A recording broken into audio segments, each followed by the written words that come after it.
Welcome back to the Tell Them You Mean Business podcast. As usual, I am so excited to be here again today with someone I get to call my friend, the big cheese, the guy that's made it happen at Summerfest for the last 19 years, Don Smiley. Don, thank you so much for taking time out of your busy schedule and being with us today. Summerfest is just around the corner. We are just so lucky and happy to have you here. Thanks, Jason. It's really good to be here, and I'm looking forward to my 20th full season, which will come to a conclusion at the end of 23. Isn't it wild to think it's been 20 years? Yeah, I mean, it's hard crazy. to believe it's been 2 decades, but it has. Yeah. We've accomplished a lot. At the time, it just flew by, and very proud of the work that we were able to do. Oh, you should be. I can remember as a young kid going to Summerfest with my father, and I can remember sitting on wooden benches when they used to have the main stage act. And to see what you have done with it over the last 20 years, it's just wild. But before we get into all that, I just want to make sure everyone understands who we're talking with. You were the former president and CEO of Milwaukee World Festival Incorporated. I know you gave away the president's title a year ago.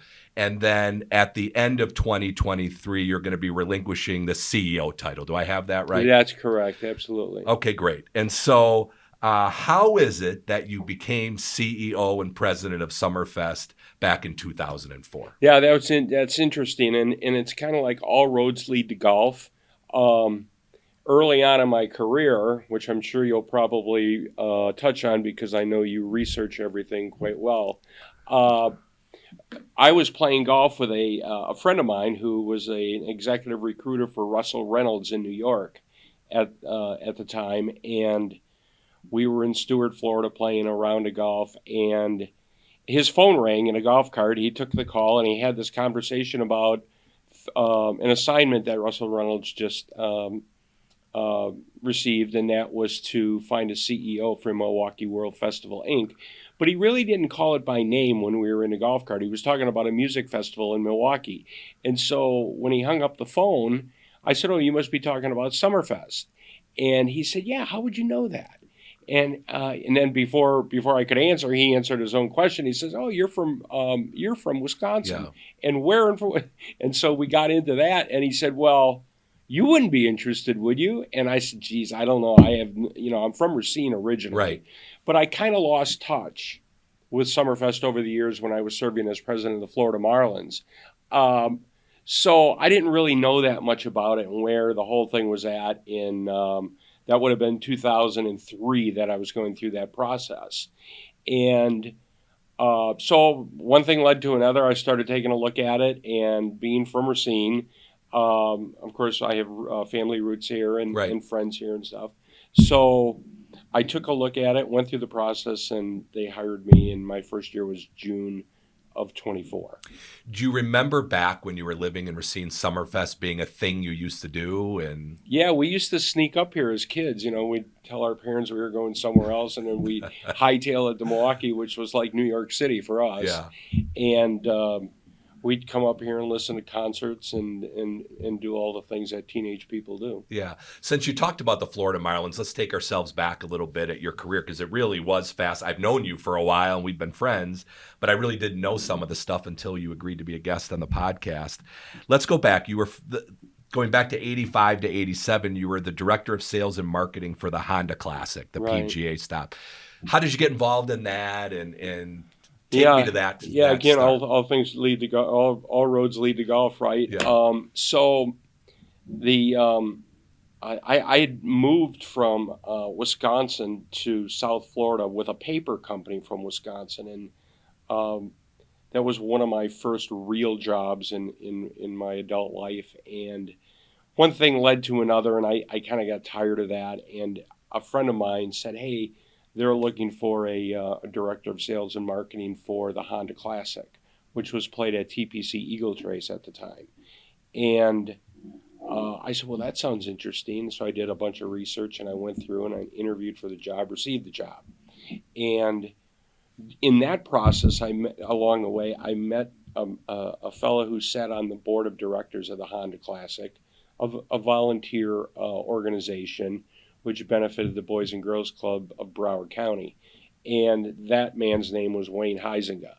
And so through Wayne Huizinga, a lot of different things happened, which I'm sure is on your sheet of paper there. Yeah. But it all started with the Honda Classic. And Wayne was the owner of the Florida Marlins. I don't know if he still is. And then he's not anymore. I think you and I have actually talked about that. And the Miami Dolphins, too. Wasn't he the owner? Well, one time when Mr. Huizinga was alive, he owned the Florida Panthers, Miami Dolphins, and the Florida Marlins all at the same time. First human being to ever own 3 sports franchises at the same time. And so your first dealing with him came when he was on the board of the golf tournament that you were working. Of the Honda Classic. That would have been approximately 1983. So tell us about working at the Honda Classic. Did you love it? Oh, it was fantastic, and it was great. And when Wayne first offered me a job, in the very first call that I made on him, I turned him down, and I said, "Well, this is my dream job, working for the PGA Tour and the Honda Classic." I said, "This is what I was cut out to do." And he says, "Okay, well, you think about it," and so on and so forth. And I went back the next year, and he said, "Have you had a chance to think about my offer?" I said, "Well, what exactly is your offer?" And he laid it out. And yeah, I said, "Well, as a matter of fact, I have had a chance to think about it, and I'd like to learn more about it." And he said, with a big steely blue eyes that he had, he said, "Well, anyone that takes a year to make a decision can't work for me." And so I almost fell out of my chair, and he's got this big, huge sense of humor. And he started laughing, and he said, "Don't worry about it, kid. I'm just kidding." And that was the start of it. I went to work for Wayne, and that was a Blockbuster. No, that was at the time it was Huizinga Holdings. Okay. And we owned a bunch of service-related companies. We owned a bottled water company. We owned a pest control company. We owned a helicopter company that picked up checks from the Federal Reserve and from banks and flew them to the Federal Reserve. So we owned a bunch of service-related companies, and we were going to bundle them all up and take them public. But something happened on the way to that, and that was called Blockbuster Entertainment. And tell me about that. My notes say that you were the VP of Blockbuster from 1987 to 1990. That's correct. And how did that happen? And tell us about that. Well, there were 3 fellows from Waste Management. They all retired from Waste Management: Don Flynn, John Melk, and Wayne Huizinga. And they all threw in $8 million, $24 million total, and took control of Blockbuster Entertainment, which was located in Dallas at the time. And the Cook family owned 10 Blockbuster stores. And so this was at the advent, I'm dating myself now, the advent of the VCR, where only about 25% of U.S. households actually owned a VCR. But the trajectory on ownership was going through the roof. So video stores at that time had a very bad reputation, dark, dingy, X-rated, that type of thing. And so we like this concept of 6,000 square feet or more of brightly lit, family-oriented video stores. And if you'll remember, back in the day, you would take your kids and you would go to Blockbuster and you would shop those aisles, and whether it was a new release or a catalog tape, you would rent those tapes on a Friday and bring them back to us on a Monday, and you'd buy your popcorn there and candy and stuff like that, and the kids would have a big time over the weekend. So that model really worked, and we were opening, once we had enough real estate in the pipeline, we were opening a Blockbuster video store every 24 hours for 3 years. Oh, my God. And so we started with 10 stores and ended up with 3,000 stores worldwide, and then ended up, at the end of the day, way down the road. Well, it seems like way down the road, but it was, we sold the company to Viacom and Sumner Redstone. That's amazing. And then you become the president and CEO of the Florida Marlins in 1994. Well, it was prior to that. It was actually 1990, 91 when we were South Florida Big League Baseball, Inc., the entity that was applying for and lobbying for a National League East franchise. Okay. So I worked on that effort, led the effort in South Florida to bring, of course, with Wayne in his checkbook, led the effort to bring baseball to South Florida. And then when we were awarded the team, we became the Florida Marlins. And then Wayne asked me, do you want to stay with Blockbuster or do you want to go to the baseball club? And I said, I prefer to go to the baseball club.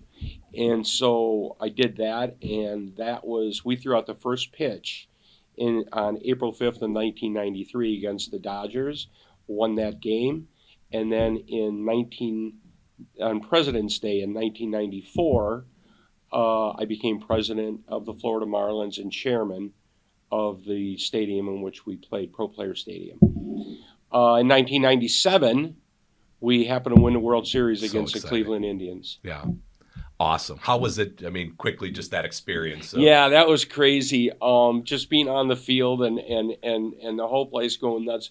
We sold 68,000 tickets to these playoff games and to the World Series, which was unheard of. But we could do it because we were playing in a football stadium, so we had the inventory. It wasn't like playing in a ballpark that's got 43,000 seats. So it was just electric, and it kind of mirrored opening day in 1993.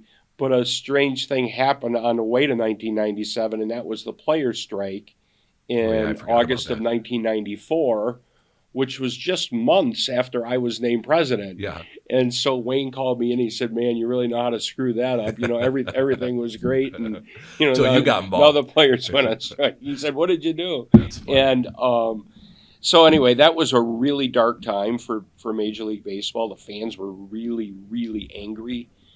They showed their anger by not showing up in 1995. 1996 wasn't much better.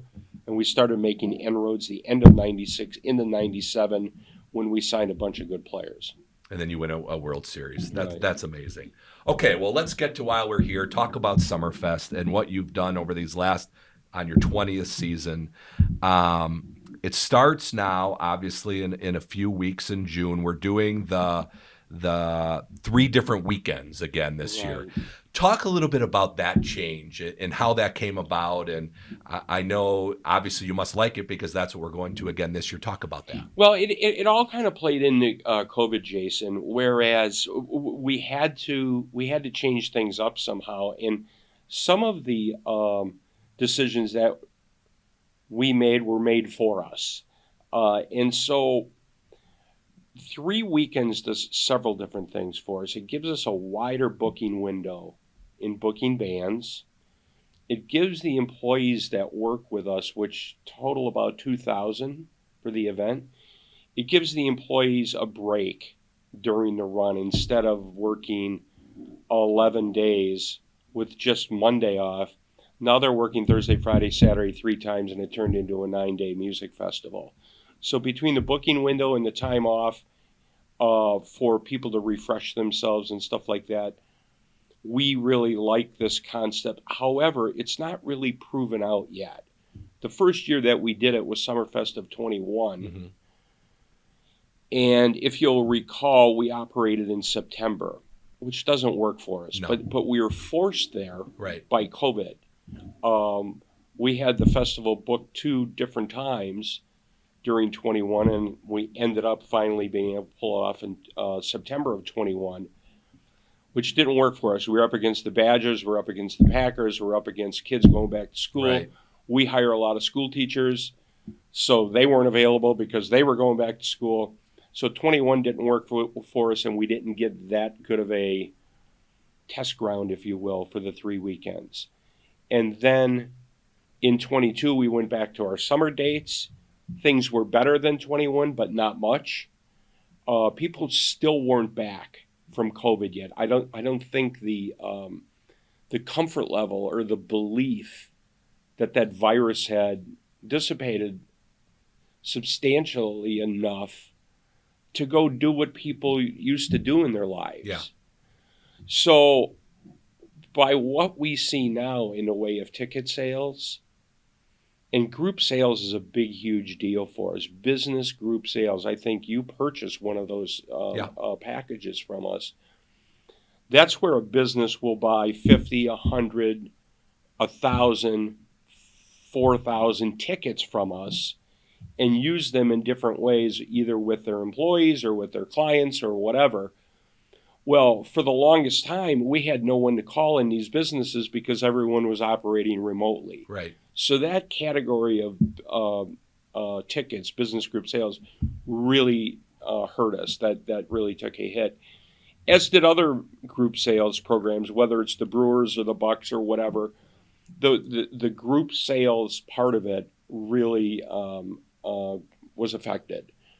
The sponsorship side of it hung in there because companies like USL and BMO and companies like your firm, they can hang in there, and they did hang in there, and those companies did support us, and we appreciate that. We're very thankful, because without companies like yours and Uline and USL and Molson Coors, American Family Insurance, without companies like that, we can't afford to keep our ticket prices low and offer everyone the chance to come to Summerfest. Right. We pride ourselves on a really value-oriented ticket.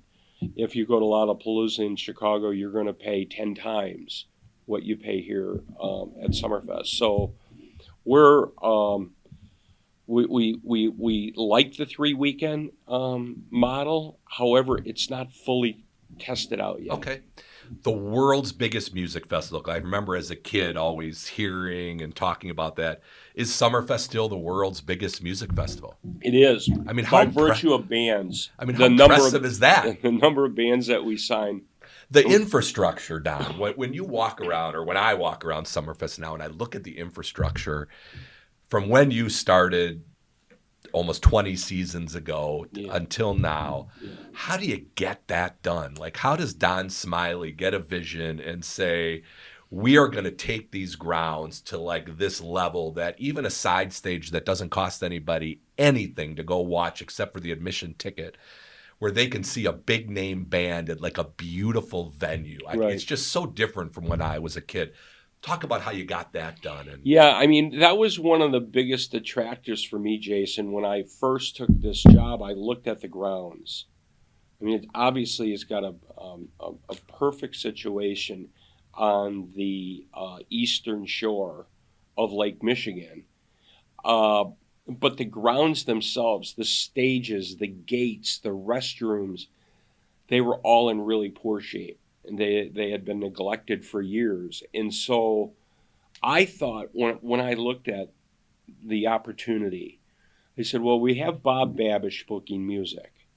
And I looked at Bob kind of like the GM of a ball club.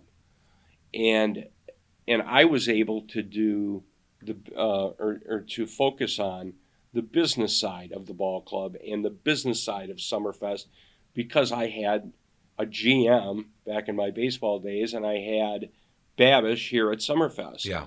So that was one of the attractive things to me, where I said, we can rebuild this place. And we did it stage by stage, gate by gate, and we had a plan, and we executed the plan. Obviously, you can't do that without sponsors. Right. So the sponsors have been very loyal, and they've been very generous with their sponsorship dollars to afford us the opportunity to rebuild the grounds. And that's what we did.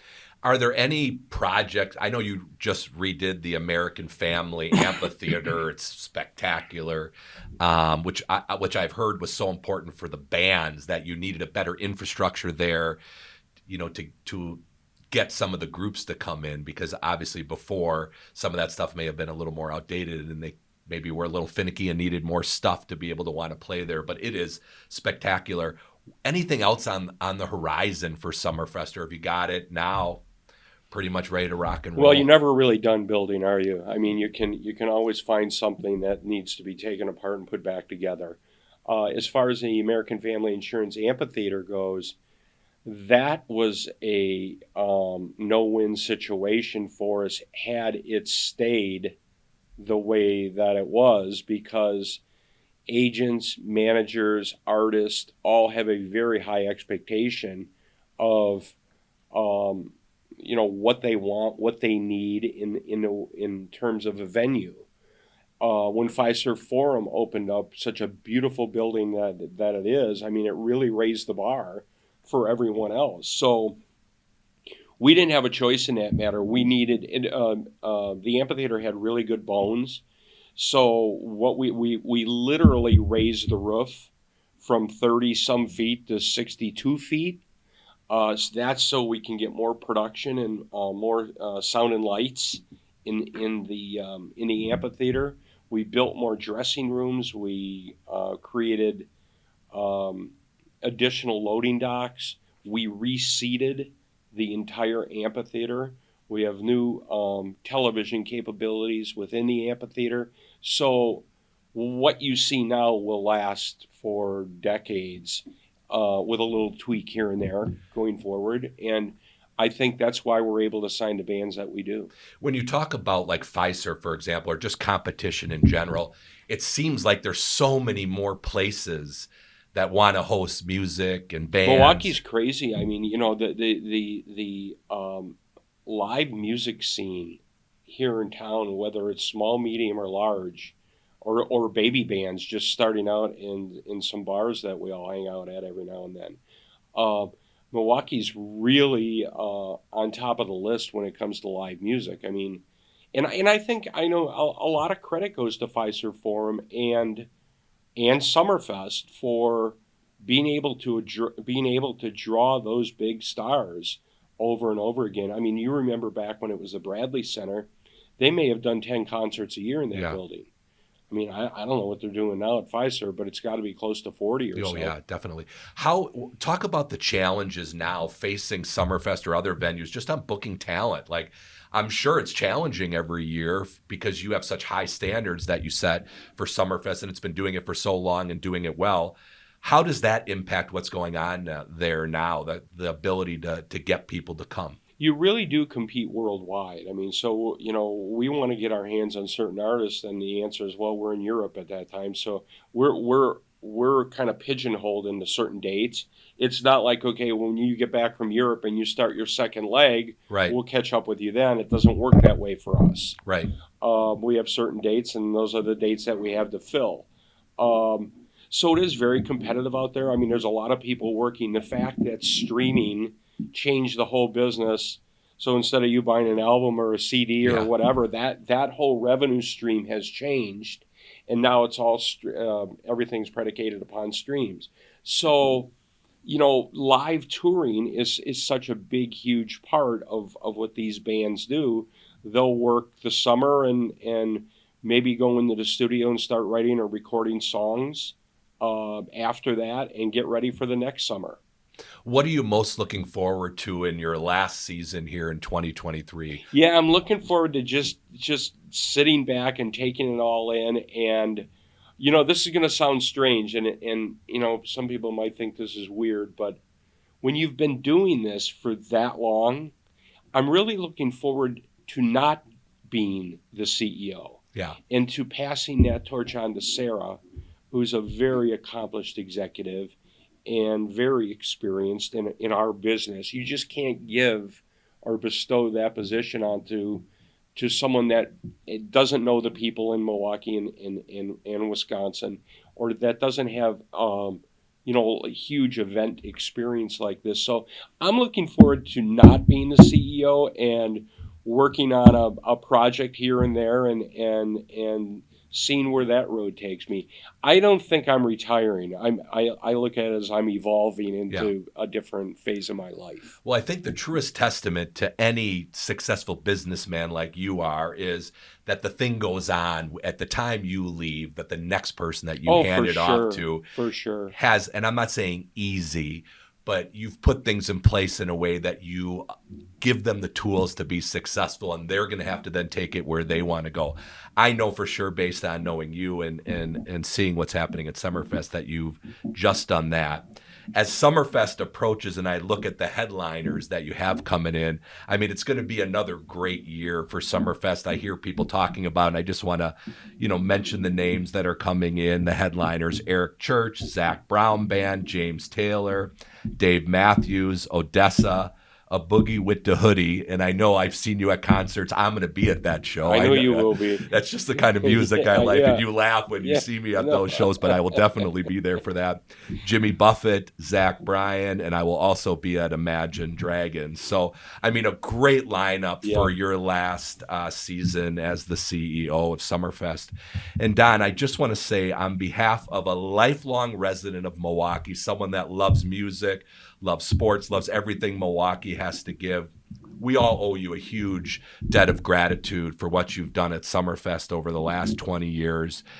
It would never be what it is without you. I absolutely love this time of year. I love going to Summerfest, and you should just be so proud for what you've done in your hometown state over the last 20 years. And I know I speak for everybody in the community that we just want to say, thank you so much for all you have done in Milwaukee. That's very kind of you, Jason. I really appreciate it. It means a lot coming from you. And I just want to say that what was accomplished wouldn't have been able to be accomplished without the team that we have, that we've had over the years, the board members that we've had over the years, and certainly the sponsors, which you are one of them, over the years. Yeah. So we appreciate all of that.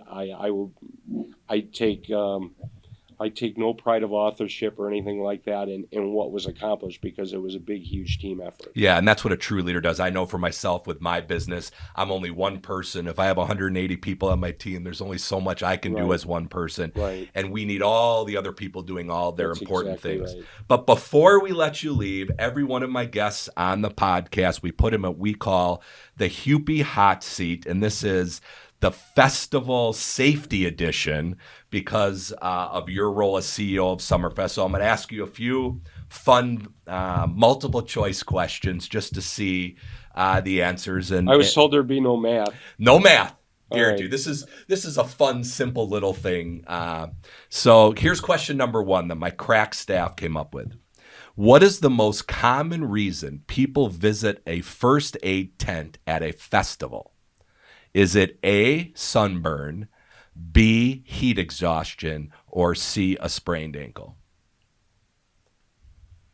Well, B doesn't come into play unless obviously the weather is not cooperating and it's 95 degrees. I would probably have to say it's festivals all over. It's not just your festival. It'd be any festival in the. Well, then I'd say C. Okay, A, sunburn, B, heat exhaustion, C, sprained ankle. Yeah. C. It's actually heat exhaustion. What you were saying. How do you know that? Because my staff must have looked it up. I need that idea. fact check. Okay, we're going to get that fact check for you. But here, some comments, and what they told me here is some common signs of heat exhaustion include dizziness or fainting, nausea. Wait a minute, that headache. doesn't have to be from the heat.